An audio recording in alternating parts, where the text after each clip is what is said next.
भयानक ठंडी हवा, मनमोहक नजारे और फहराते बौद्ध प्रार्थना झंडों से घिरी चंद्रताल झील सभ्यता से दूर एक रहस्यमयी जगह है। लाहौल घाटी के अनंत आकाश में चमकती स्वर्ग की बूंदें ऊबड़ खाबड़ चट्टानी पहाड़ की एक रसता को तोड़ती हैं। लाहौल और स्पीति की अवास्तविक लेकिन जादुई स्थलाकृति यहां अपने रहस्यों को उजागर करती है।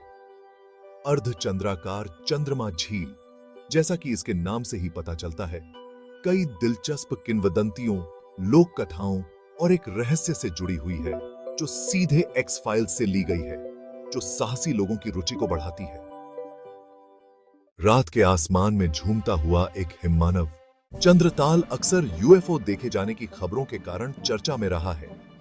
दुनिया भर के कई पर्यटकों और साहसी लोगों ने चंद्रताल में कैंपिंग के दौरान यूएफओ या अन्य रहस्यमयी वस्तुओं को देखने का दावा किया है। 27 सितंबर 2004 को इसरो के अहमदाबाद स्थित अंतरिक्ष अनुप्रयोग केंद्र एसआईसी के नेतृत्व में एक सप्ताह तक चलने वाले अभियान का अंतिम दिन था। एसआईसी वैज्ञानिकों और 2 भूगर्भ शास्त्रियों की टीम ने समुद्र तल से 17,000 फीट ऊपर घाटी में शिविर लगाया। उपग्रह डेटा का उपयोग करके चंद्रा बेसिन ग्लेशियर पर शोध किया गया था। जब वैज्ञानिक अपने टेंट छोड़ने वाले थे तो एक कुली ने पास की पहाड़ी की चोटी पर एक सफेद वस्तु देखी और कहा, सर, स्नोमैन आ रहा है। इसरो के वरिष्ठ वैज्ञानिक अमित कुलकर्णी, जो कई वर्षों से ग्लेशियरों का मानचित्रण कर रहे हैं, और उनकी टीम के सदस्यों ने कुछ ऐसा देखा जो रोबोट जैसा दिख रहा था, जो जमीन से कुछ इंच ऊपर तैर रहा था और तेजी से कैंप की ओर बढ़ रहा था। कुलकर्णी और उनके सहयोगी भूविज्ञानी सुनील धर ने अपने कैमरे निकाले और उस वस्तु की तस्वीरें लेना शुरू कर दिया, जबकि टीम बेहतर तरीके से देखने के लिए पहाड़ की ओर दौड़ पड़ी। 3 से 4 फीट ऊंची यह आयताकार वस्तु ढलान से नीचे टीम की ओर बढ़ती रही। इसमें एक बेलनाकार सिर था जिस पर 2 गुब्बारे जैसे अंग लगे थे। एक शरीर, हाथ और 2 पैर थे। ऐसा लग रहा था कि यह किसी इंसान की तरह चल रहा है और अपने कदम आगे बढ़ा रहा है।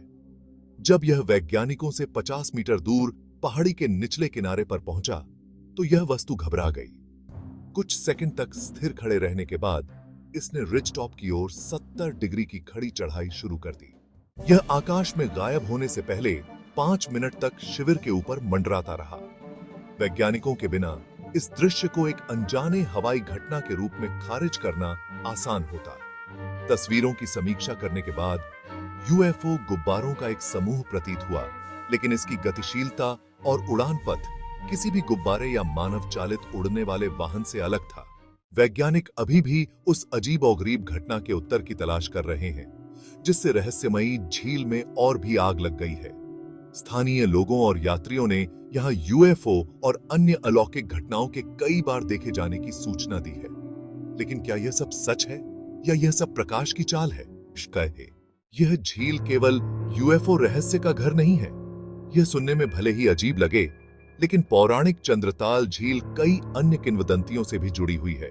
चंद्रताल की प्रसिद्ध झील के बारे में व्यापक रूप से माना जाता है कि यह वह स्थान है जहां कुरुक्षेत्र में महाभारत के युद्ध में कौरवों को हराने के बाद 5 पांडव भाइयों ने अंतिम यात्रा की थी। ऐसा कहा जाता है कि महान युद्ध के बाद जैसे ही पांडवों ने यात्रा शुरू की, स्वर्ग की ओर चलते हुए वे सभी मर गए। केवल युधिष्ठिर ही बचे और उन्हें भगवान इंद्र ने यहां से उठा लिया। वह चरवाहा जिसे एक परी से प्यार हो गया। स्थानीय लोगों का मानना है कि चंद्रताल झील पवित्र है और रात में परियां यहां आती हैं। ऐसी ही एक कहानी हंसा नामक एक पास के गांव के चरवाहे की है, जो झील पर गया और उसने एक परी को देखा और वे तुरंत उससे प्यार करने लगे। किंवदंती के अनुसार चरवाहा पहले से ही शादीशुदा था, लेकिन उसने परी को नहीं बताया क्योंकि उसे डर था कि अगर उसे पता चल गया तो वह उसे छोड़ देगी। उसने अनजाने में उसे बता दिया कि वह शादीशुदा है और यह उसके साथ उसकी आखिरी मुलाकात थी। परी कभी वापस नहीं लौटी और चरवाहा उसका इंतजार करते करते पागल हो गया। आखिरकार झील के किनारे मर गया। ऐसा कहा जाता है कि अगर आप रात में झील पर जाते हैं तो आप अभी भी परी को देख सकते हैं। एक चरवाहे की आत्मा किनारे पर टहल रही थी और अपने खोए हुए प्यार को पुकार रही थी। जब सूर्य ने चंद्रमा से विवाह किया, सबसे प्रसिद्ध लोक कथा दो प्रेमी पक्षियों के इर्द गिर्द घूमती है, जिनका नाम चंद्रा है जो चंद्र देवता की बेटी है, और भागा जो सूर्य देवता का बेटा है। दोनों एक दूसरे से बेहद प्यार करते थे, लेकिन किस्मत ने ऐसा किया कि उनके माता पिता को उनका मिलन मंजूर नहीं था। इसलिए उन्होंने चंद्रभागा नदी में भाग जाने का फैसला किया, जहां उनका स्वर्गीय मिलन हुआ। उन्होंने सूरजताल और चंद्रताल झीलें बनाई, जो आज भी उनके रोमांस के रहस्य से गूंजती हैं। जबकि आपके मन में इन सिद्धांतों से जुड़े ये सभी सवाल हो सकते हैं, आप हमेशा झील की शांति का अनुभव करने, अपने आसपास की सुंदरता की प्रशंसा करने और अपने सिद्धांत के साथ लौटने के लिए चंद्रताल जा सकते हैं कि क्या हुआ होगा। चंद्रताल झील की यात्रा करने का सबसे अच्छा समय जून में है, जब बर्फ हटाने की प्रक्रिया समाप्त हो जाती है। झील के किनारे एक पूरी रात का कैंप सबसे अच्छी गतिविधियों में से एक है। आप इस शानदार परिदृश्य की भव्यता का आनंद ले सकते हैं, जिसमें विशाल हिमालयी बर्फ की चोटियां, एक क्रिस्टल साफ आसमान, रहस्य को ढकने वाली हवा और शायद एक चुटीला यूएफओ भी शामिल है।